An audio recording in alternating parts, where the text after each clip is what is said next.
Kenapa kesan kuat Pak Jokowi lecehkan saja seruan-seruan dari 10 lebih perguruan tinggi universitas yang terkenal ini? Dia lecehkan gitu aja. Apakah bisa tumbang? Bisa. Kalau terus ditekan dan Pak Jokowi cuek saja. Bisa Pak, bisa.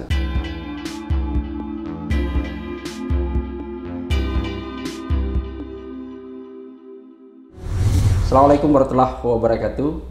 Kawan pemilih cerdas, ini luar biasa. Kembali lagi kita bersama dengan guru besar, pengamat politik, pendidik, pakar komunikasi, betul Prof ya? Jadi Profesor Dr. Cipta Lesmana MA. Wah, jangan lupa MA-nya ya. Jangan lupa MA-nya Prof ya. MA dari University of Chicago. Oh, Chicago Prof. Itu salah satu universitas paling top di dunia. Wow. Chicago. Jadi Prof ini adalah Prof benaran nih. Benaran. Karena ada sekarang gini Prof. Ada Profesor Beo. Ya. Ini lagi kita akan bahas ini Prof. Jadi ada profesor yang benaran nih. Ya. Dan sekarang ini sepertinya ada profesor yang rasanya rasa-rasa burung beo. Gitu Prof ya. Sehat Prof? Alhamdulillah sehat ya, berkat doanya Pak Samsudin. Ini kan di luar meskipun agak dingin gitu ya, suasana. Kalau cuaca musim bulan Februari, setahu saya nih Prof.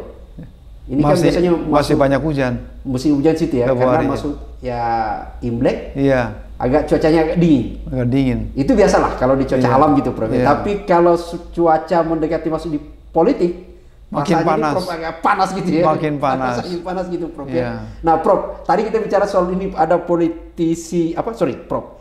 Ada intelektual yang benaran, profesor guru besar benaran, ada yang profesor burung beo Prof. Kita bahas jangan dosa yang kita bahas itu yang burung beo Prof. Kita bahas profesor yang waras sekarang Prof.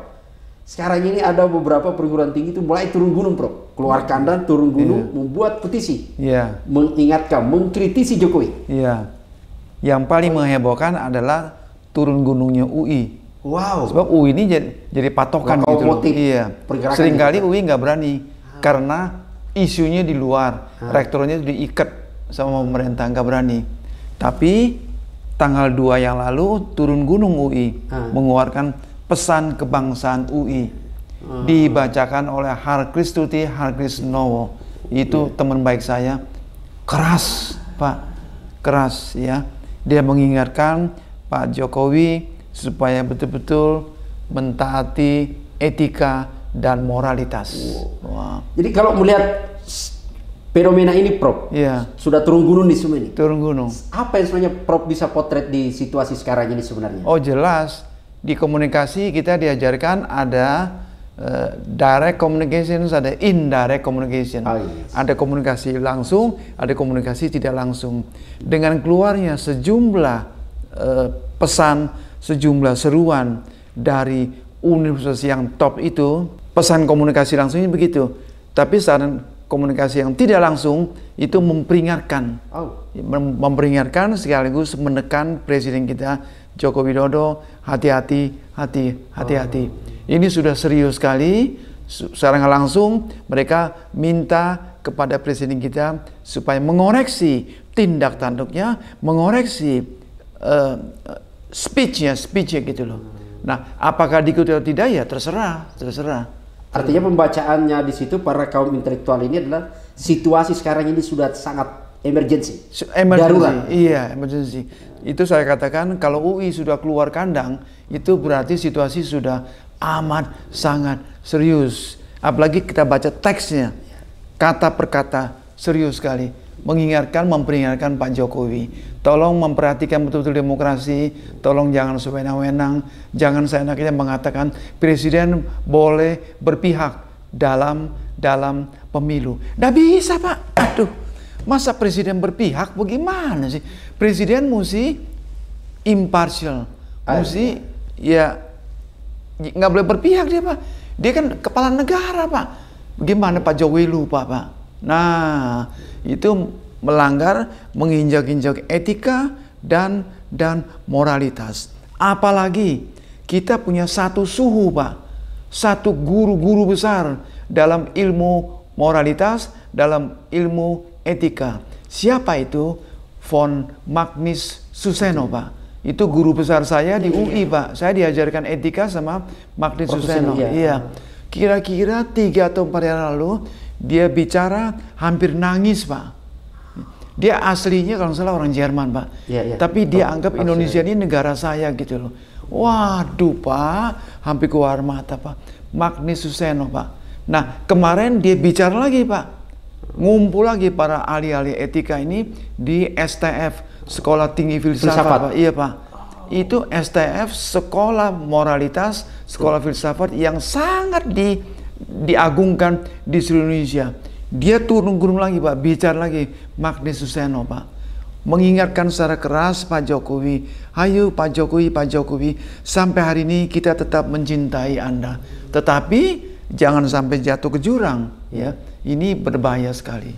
Iya, karena kan tolong saya dikoreksi, Prof. Iya. Saya melihat ini kan fenomena Pak Jokowi banyak sekali mengkritik. Iya. Tapi kan saya nggak paham ya, apakah memang karena Pak Jokowi itu kurang paham situasi lapangan, maksudnya dalam situasi politik sekarang, referensinya kurang, mohon maaf gitu ya, ataukah memang sesungguhnya dalam konteks lain, ini kan sepertinya Jokowi itu kan agak ini, Prof. Agak enteng.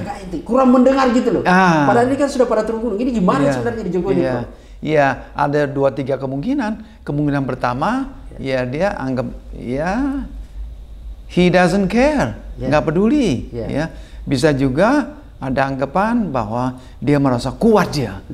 Gue nggak takut siapa juga, jalan terus. Ya, boleh berpihak. Dia bicara presiden boleh berpihak dalam pemilu.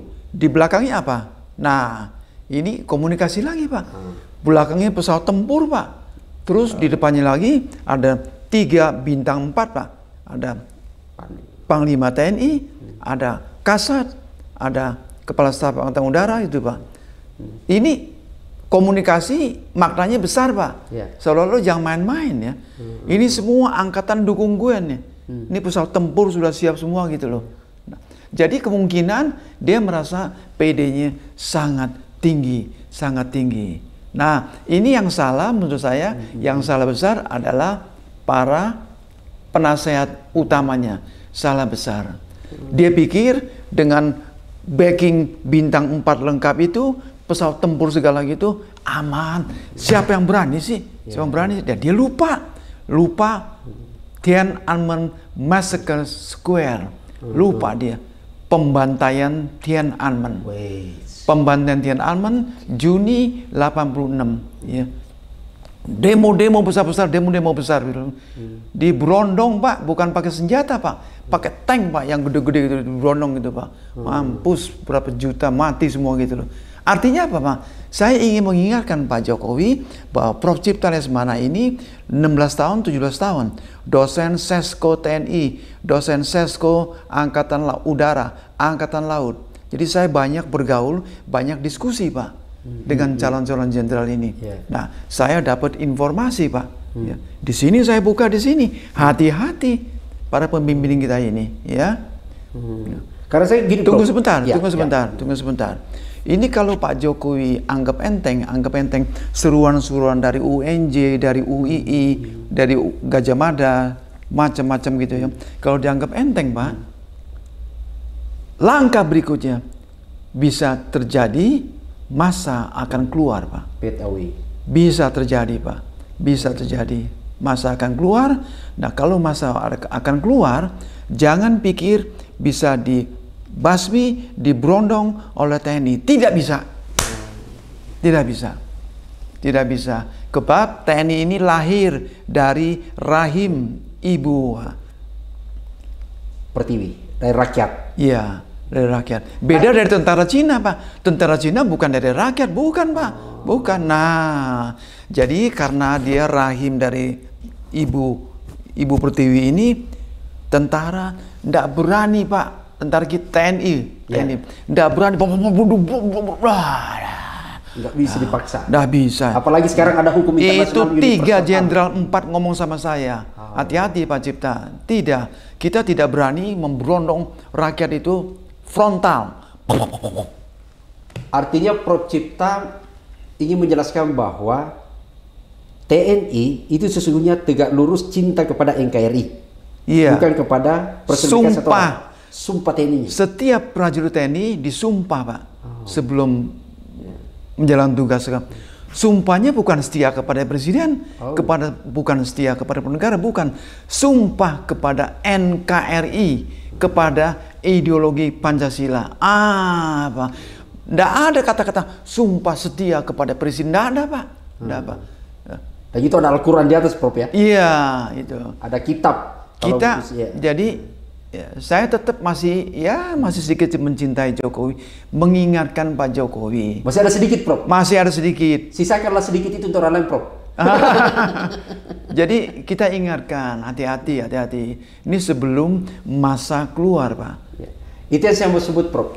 Jangan-jangan Pak Jokowi itu kurang paham sejarah. Iya. Kurang literasi siapa TNI. Iya. Sampai kemudian menganggap, saya ingat misalnya, tentu Prof lebih mengalami gitu ya.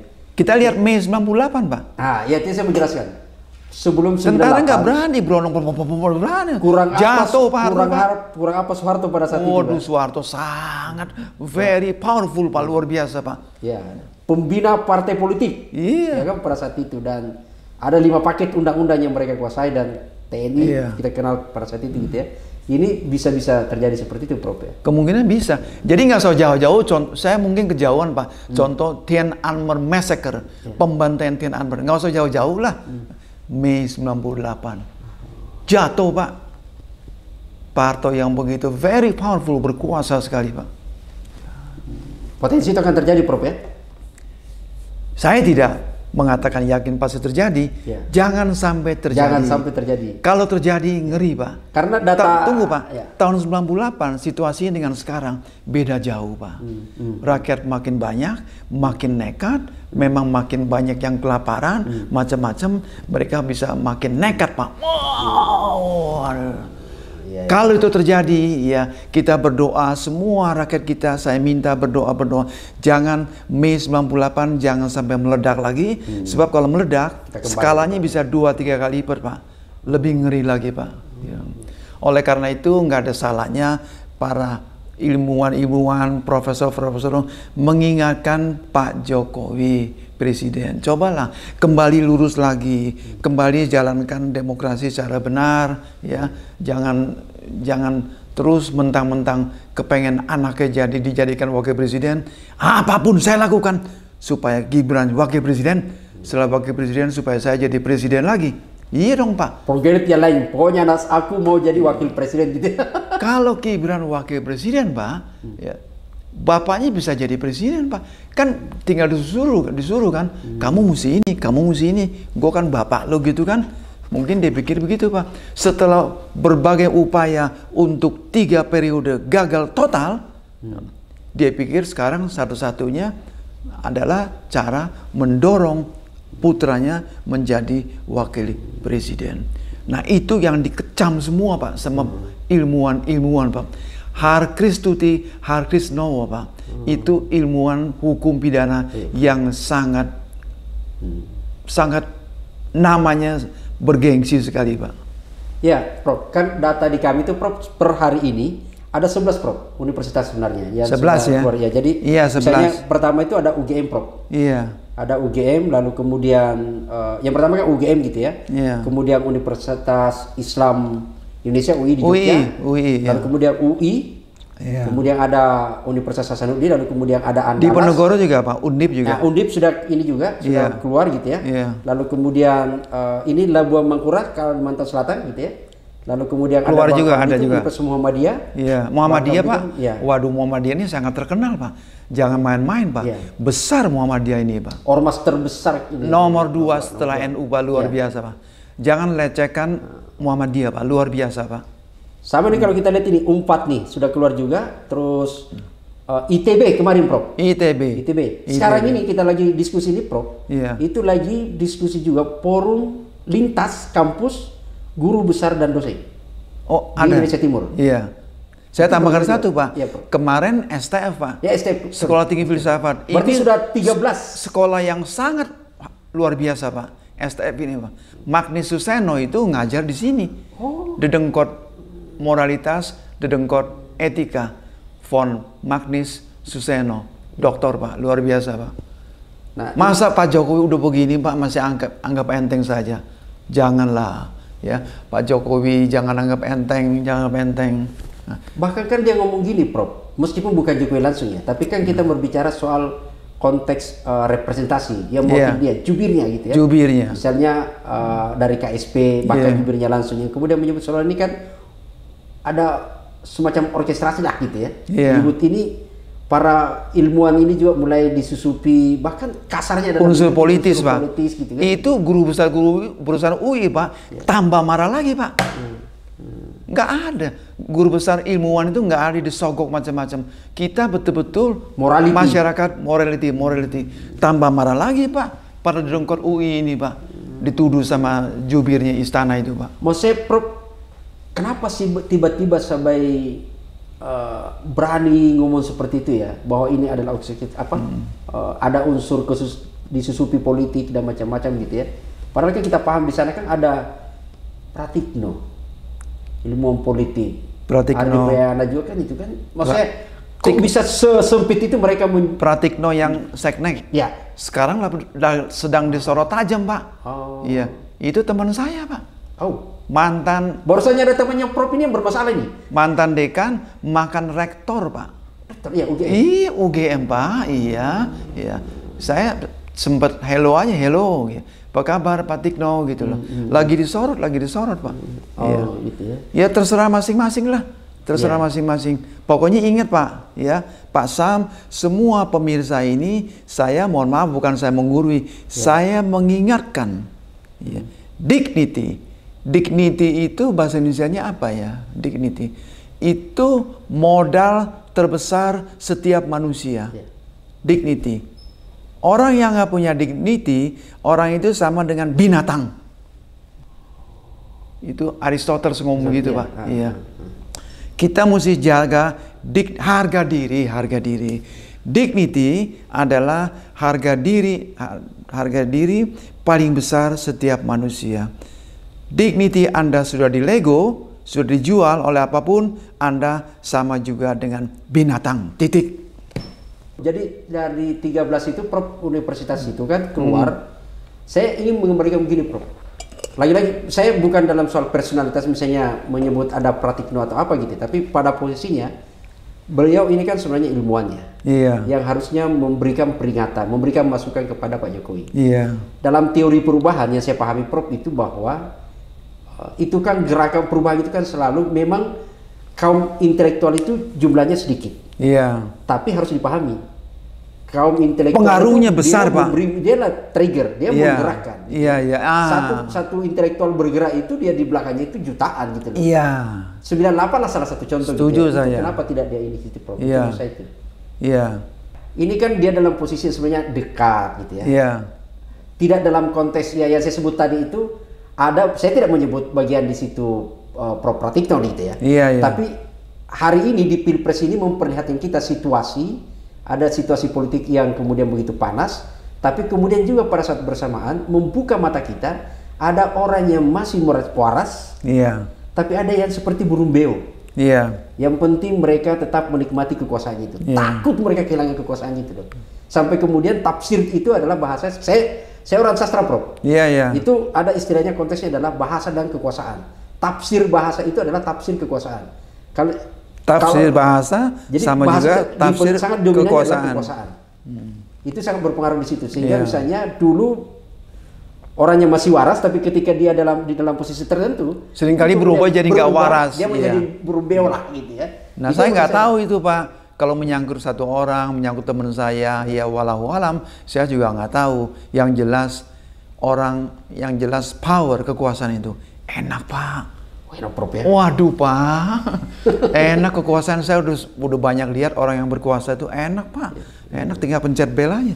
Tet, ntar sore acara saya apa? Tet. Makan malam di mana? Tet. Sediakan saya uang 5 juta ya.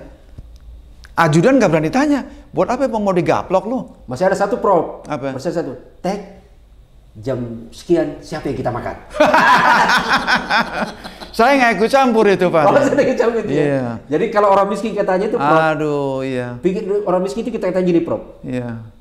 Ini sudah jam 12 nih. Apa bisa kita makan? Apa yang bisa kita makan? Iya. Tapi begitu kalau ini tadi, apa mitinya apa ini? Tapi bagi orang yang rakus, kaya dan macam apa, kaya karena kekuasaannya, kita bisa makan apa nih? Siapa lagi yang kita makan? Iya. Di situ, Prof. Iya. Sorry Prof, itu konteks lain. Iya. Tapi sekali lagi saya akan kembali. Saya suatu hari dijamu makan siang, Pak, sama pembesar, Pak. Saya nggak sebut namanya, Pak. Sambil makan dia pencar lagi, pencar. Abis ini siapa tamu saya? Si Anu. Enggak. Saya nggak mau terima. Saya lama dengan Prof Cipta ini. Tet lagi dulu. Enak, Pak. Sambil makan sambil pencet tet terus, Pak, gitu, Pak. Iya. Terus pejabat tinggi tuh di kamar kerjanya, Pak. Saya udah beberapa kali lihat, Pak. Umumnya ada tempat tidur, Pak. Nah, saya tanya, Pak, ada tempat tidur, Pak? Aduh, Pak Cipta nggak tahu ya. Saya pusing, kerjaan saya pusing. Kadang-kadang pusing, saya tiduran aja gitu loh. Nah, tempat tidur kan ada 2-3 fungsi, Pak. Ya, fungsi lain apa? Jangan tanya saya, Pak Sam. Fungsi yang lain apa gitu loh. Pokoknya itu Prof, kalau yang fungsi lain dari tempat tidur, Prof. Iya. Itu adalah rahasia kita bersama. Meskipun ada fakta, Prof. Di tahun 2007 gitu ya, kalau kita ingat, Prof, ada peristiwa misalnya yang paling banyak. Saya kebetulan pemantau DPR, Prof. Apa tuh? Ada banyak yang disebut adalah itu gratifikasi seks. Sampai kemudian pernah KPK itu mengusulkan satu regulasi, Prof. Gratifikasi bukan hanya dalam bentuk ujuk fisik, barang, duit, dan macam-macam. Tapi ada yang belum terdeteksi, belum diatur dalam regulasi. Ada yang disebut gratifikasi seks. Wah, saya nggak pernah dengar tuh, Pak. Gratifikasi seks. Disogok sama orang-orang, Prof.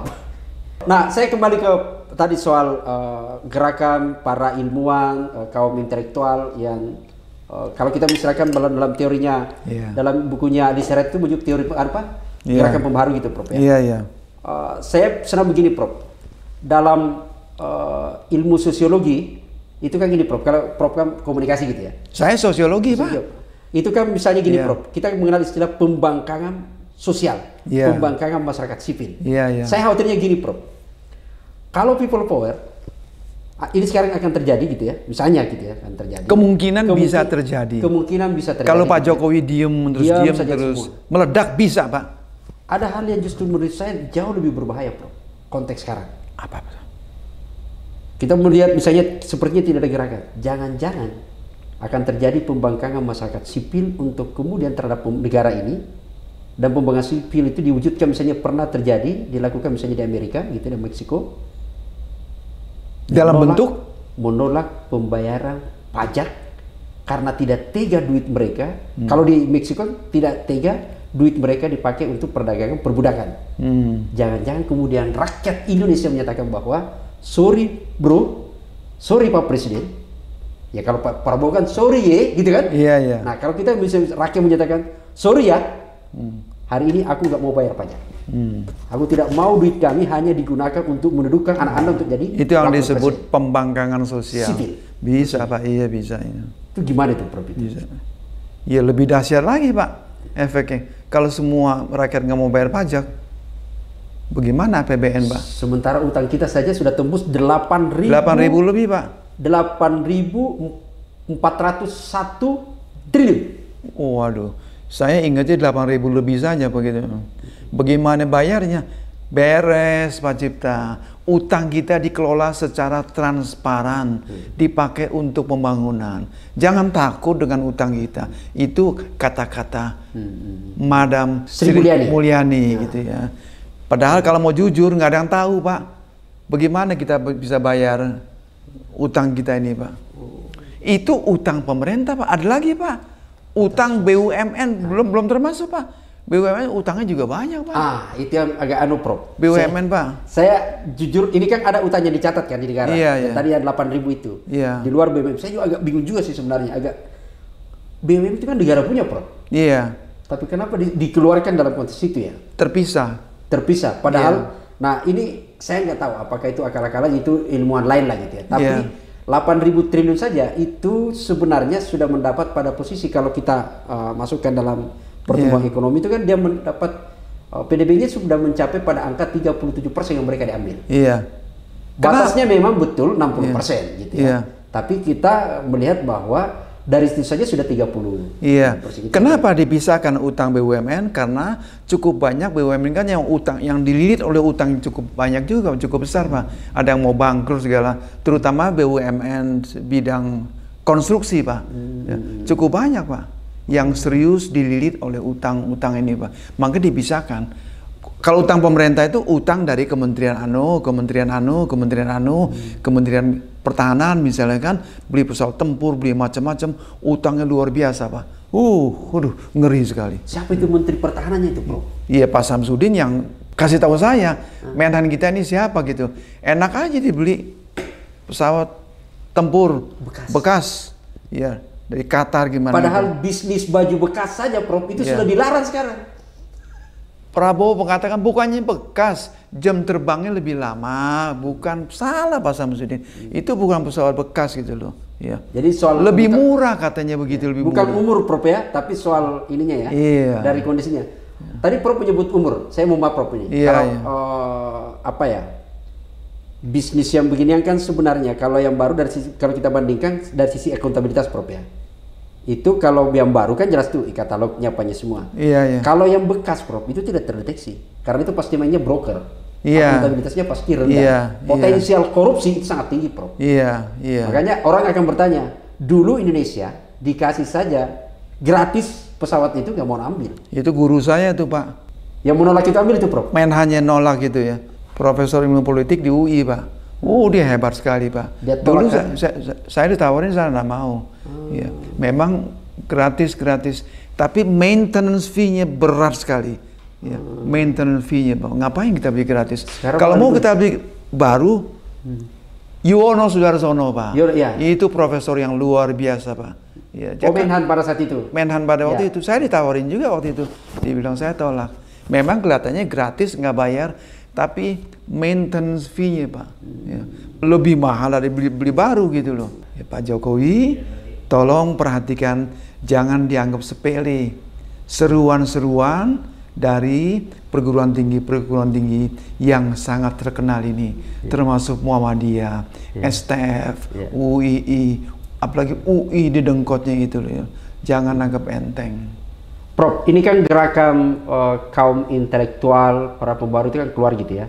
Tapi ada lagi yang lebih panas lagi nih situasi Prof. Apa? Selain mereka sudah turun gunung, kemarin ingat Prof, ada putusan dari DKPP. Iya. Itu ternyata juga justru tidak sama, tapi mirip putusan yang terjadi di MK.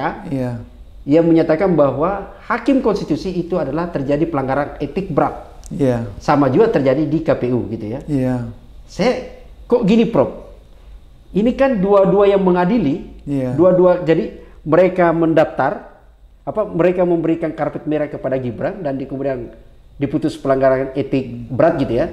Terus ada yang menerima Gibran masuk mendaftar, diputus lagi melanggar etik juga Prof. Iya. Ini gimana pandangannya Prof? Ya saya nggak tahu. Yang lebih aneh bin ajaib lagi, mantan ketua MK, apa Usman namanya? Ya, Usman.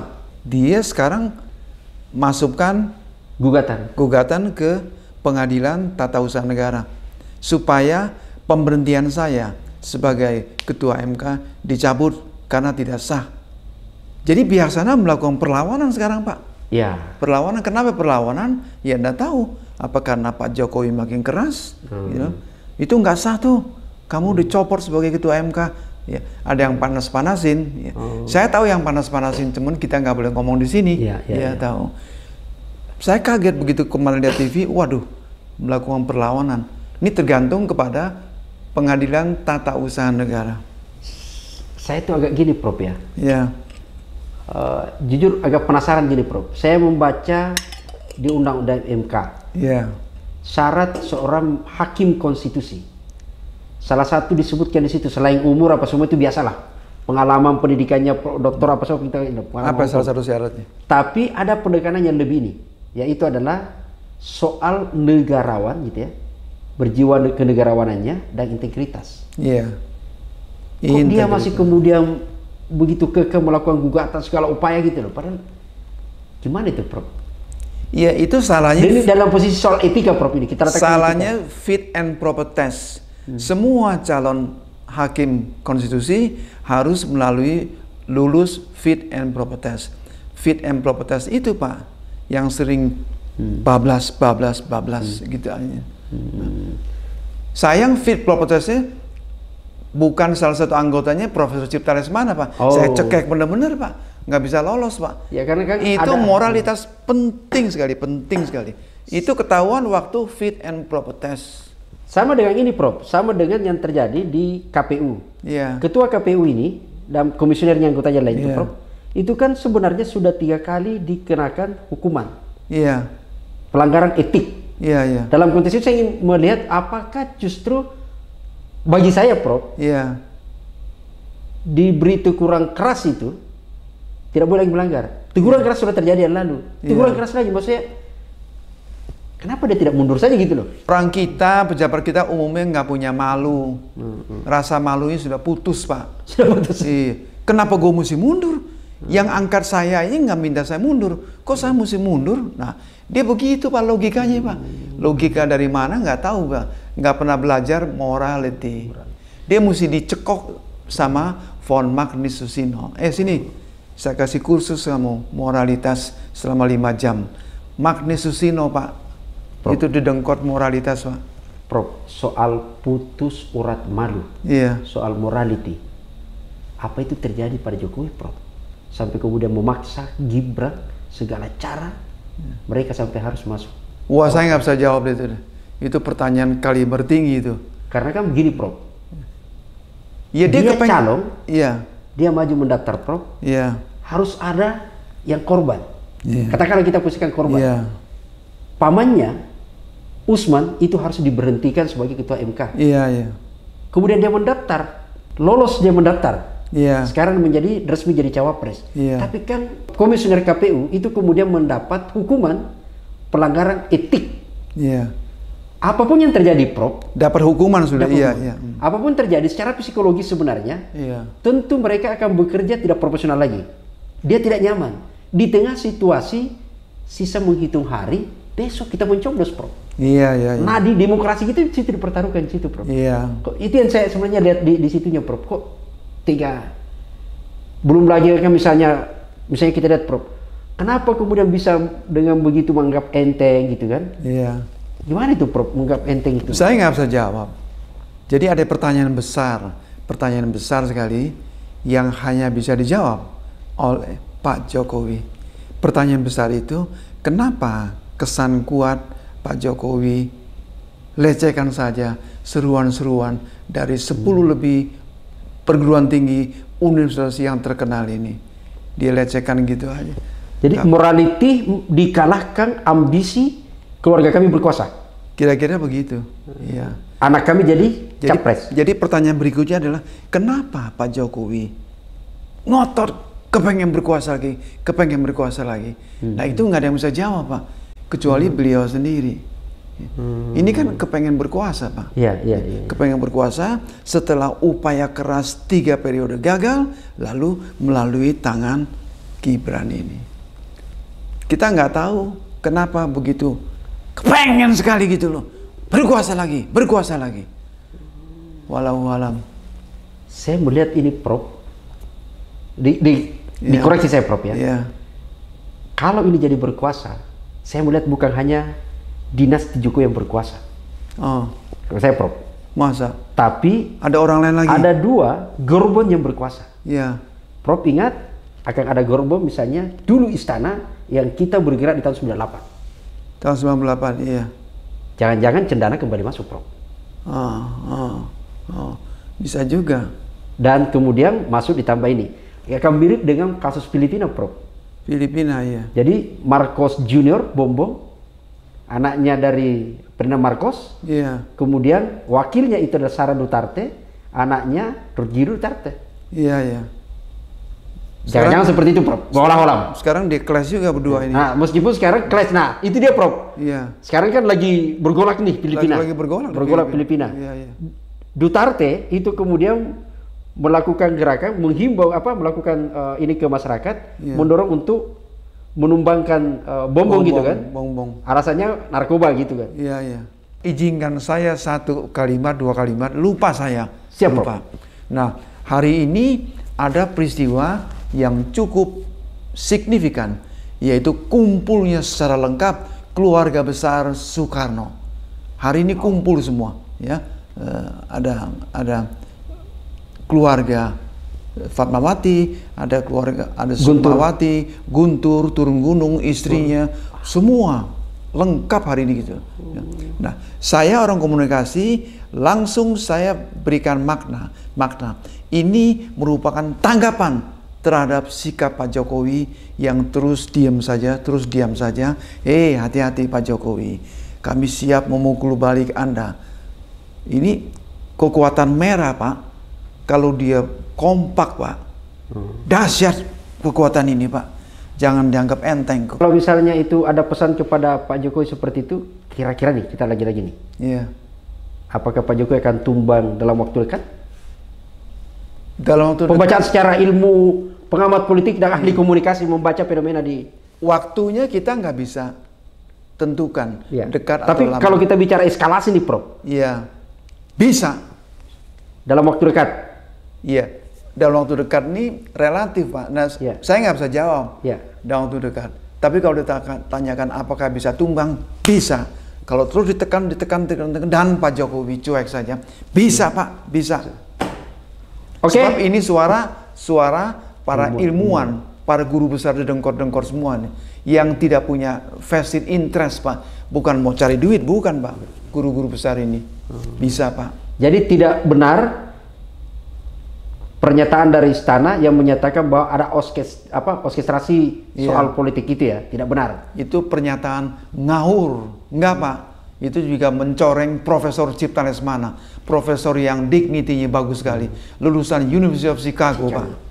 Prof, ini pertanyaan yang terakhir ini, Prof. Pertanyaan terakhir yang juga paling sulit. Silakan. Ini pertanyaan terakhir, Prof. Apakah ini bisa terjadi Apakah antara ini Prabowo akan terjadi sama Gibran? antara Prabowo dan Gibran gitu loh. Sebelum saya jawab, saya sudah pertanyaan tahu ternyata bocor sama Prof. Nanti pertanyaannya tunggu seri berikutnya. Wah, terima kasih, Prof. Oke, teman-teman sekalian, pemilih cerdas. Inilah obrolan kami bersama dengan Prof. Cipta Lesmana, MA gitu ya. Kita tentu sekali lagi saya ingin menyatakan bahwa dalam teori perubahan itu selalu aktornya adalah berasal dari kaum ilmuwan, kaum intelektual yang melakukan, kalau dalam sebuah ini disebut itu adalah dia triggernya yang harusnya kita dengar bersama. Ketika ini kemudian para ilmuwan sudah turun lapangan, turun gunung gitu ya, dan tidak didengar suaranya, hati-hati. Potensial akan terjadi itu adalah people power. Yang kita saksikan kalau orang yang tidak pernah terlibat, tapi kalau yang terlibat atau lahir di tahun 70-an pasti mengalami, yaitu adalah peristiwa Mei 98. Tentu kita tidak berharap peristiwa 98 itu terulang kembali. Tapi itu jawabannya ketika presiden kita mendengar suara aspirasi dari para ilmuwan kita, dari masyarakat kita. Begitu presidennya bebal, begitu presidennya tidak ingin mendengar, maka bukan peristiwa 98 saja terjadi, boleh jadi jauh lebih dahsyat seperti disebutkan oleh Prof. Cipta Lesmana. Sampai jumpa dalam sesi berikutnya.